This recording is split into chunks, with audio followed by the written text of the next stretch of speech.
나이를 먹고 잇몸이 약해지거나 치아 외상 혹은 질환으로 인해 치아를 상실했을 경우 틀니나 임플란트로 상실한 치아를 메꿔주는데요.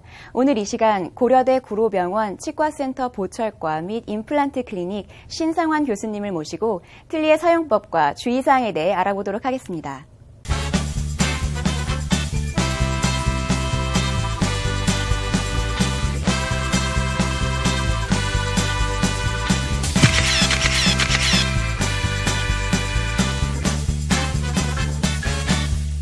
틀니는 우리나라에서만 480만 명 이상, 전체 12%로 아주 많은 사람들이 사용하고 있다고 해요.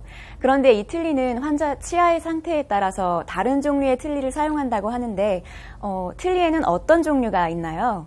네, 틀니는 크게 치아가 완전히 없을 때 완전 틀니하고 부분 틀니로 나눌 수가 있습니다. 완전 틀니는 치아를 모두 상실했을 때 잇몸 위에 틀니가 얹혀지는 것입니다.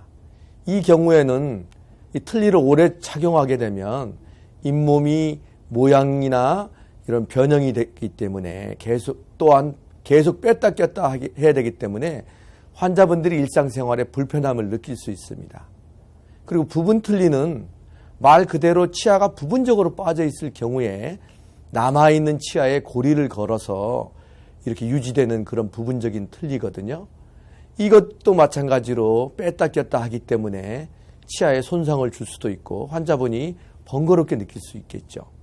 만약 치아를 상실했을 경우 틀니나 어떠한 시술도 받지 않고 그대로 방치하면 어떻게 되는 건가요?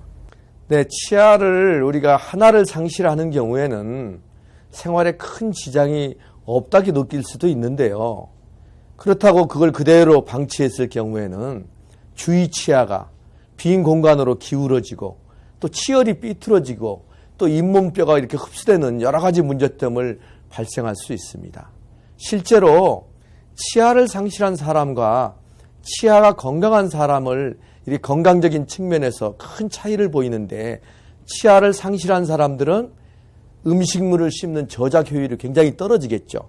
또 소화 기능이 저하되면서 또 많은 질환을 유발할 수도 있습니다. 또한 치아가 상실된 채로 있게 되면 입 주위의 근육이 수축되거나 변형이 되어서 얼굴의 형태가 변하고 특히 또 어금니가 빠졌을 경우에는 음식을 씹는 생리적인 자극이 뇌에 전달이 되질 않아서 뇌가 빨리 온다는 그런 학설도 있고 또 치매의 발생 가능성이 굉장히 높아진다고 보고되고 있습니다. 치아를 상실했을 경우 어쩔 수 없이 틀니나 임플란트 시술을 받아야겠지만 자연치가 아니라 보형물을 끼고 생활한다는 게 굉장히 불편할 것 같아요. 적응하는 데 어려움은 없나요? 보통 새로운 틀니가 적응되는 데에는 한 6주에서 한 8주 정도의 시간이 걸립니다. 그 기간 동안에 환자분들이 불편함과 통증을 호소하게 되는데요. 우선 침 분비가 많아지거나 입안이 마르다고 이렇게 호소하는 분들이 있습니다. 또한 틀니와 잇몸이 먼저 닿는 부위는 그리고 또 혹시 얇은 잇몸이 있는 경우에는 잇몸이 헐거나 뺨이 씹힌다고 할 수 있거든요. 그런 경우에 수차례 치과에 방문하여 가지고 조금씩 고쳐서 쓰는 것이 바람직합니다. 그리고 처음에는 음식을 좀 부드러운 것부터 이렇게 단계적으로 단단한 음식을 먹어야 합니다.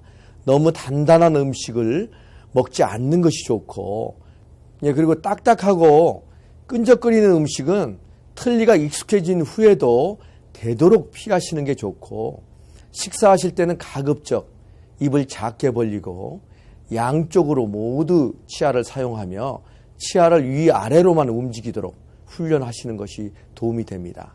그리고 틀니에 잘 적응을 하지 못해 정확한 발음이 힘들 때에는 책이나 신문을 소리내어 읽는 연습을 하는 것도 틀니에 적응하는 데 많은 도움이 되리라고 봅니다.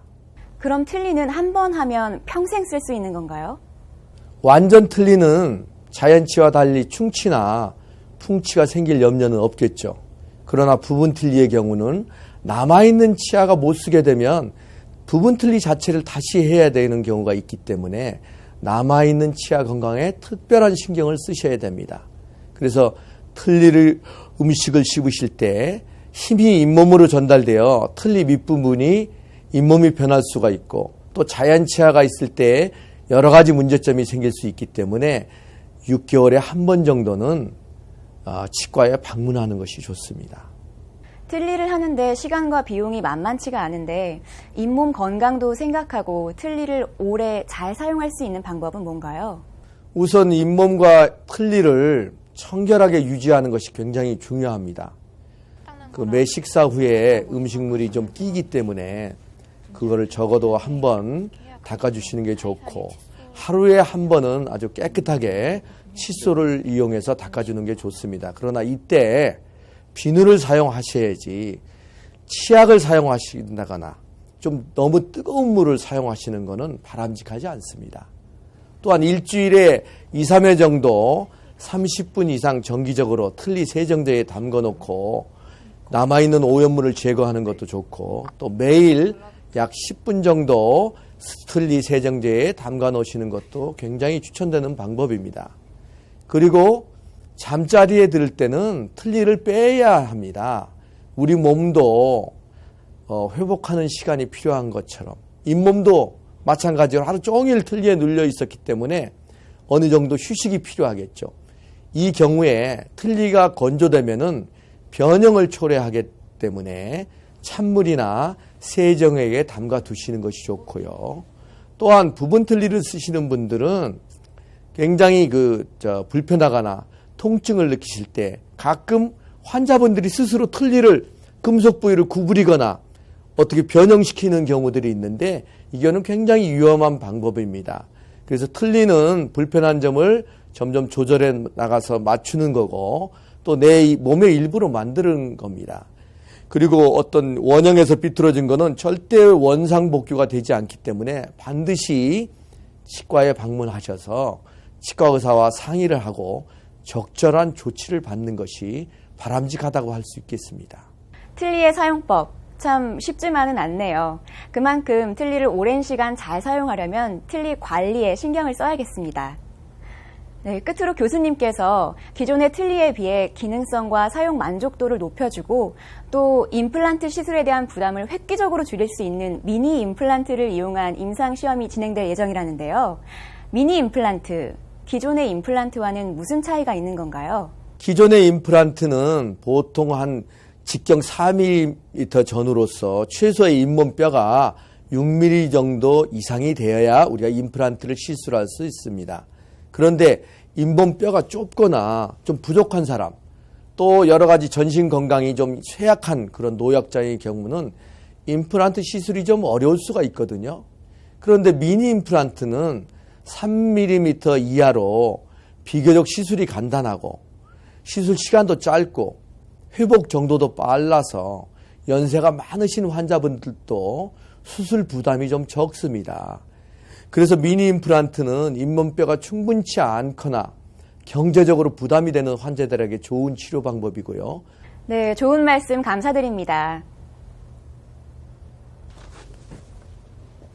치주질환으로 고생하는 많은 환자분들 중에는 차라리 아픈 치아를 다 뽑아버리고 틀니를 하는 게 낫겠다고 생각하시는 분들이 많은데요.